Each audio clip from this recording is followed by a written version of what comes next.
Magandang araw, ako po si Jody Dizon Mercado para sa Pasada Balita ngayong alas 2. Formal nang tinanggap ng Malacanang ang ipinasang batas na naglalayong mapaigting pang serbisyo ng pamahalaan sa taong bayan. Sa simpleng seremonya, iniabot ng mga pinuno ng Senado at Bawang Kapulungan kay Pangulong Ferdinand Marcos Jr. ang pirmadong kopya ng Republic Act No. 12231 o an Act Optimizing the National Government for Efficient Public Service Delivery. Isinagawa ang programa nitong Martes, August 12 sa President's Hall, Malacanang Palace. Inaprobahan ng Pangulo ang nasabing batas itong ika-4 ng Agosto na tinatawag ding Government Optimization Act.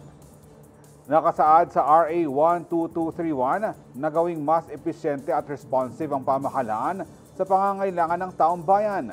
Magpapatupad rin ng mga hakbang kung maaaring palakasin, pag-isahin o buwagin ang mga ahensya at tungkulin na itinuturing na umuulit lamang o hindi tugma.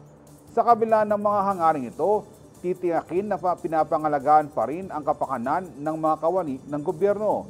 Bibigyang din ng batas ng kapangyarihan ng Pangulo na mag-reorganize o baguhin ang executive branch ng gobyerno. Isasagawa ito sa pamamagitan ng pagsasama, pagpapalakas o pagtanggal ng mga magkakaparehong tanggapan at mga gawain. Inaasahang magresulta ang Government Optimization Act ng mas mabilis, malinaw at may pananagutan na pagsisilbi sa mamamayan.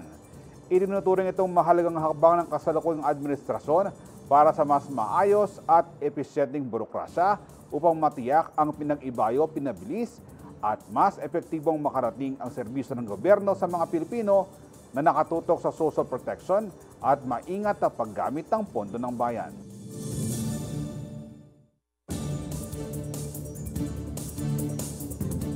Abangan ng iba pang mga balita at updates mamayang alas 4 ng hapon. Ako po si Jody Dizon Mercado. Magandang araw po.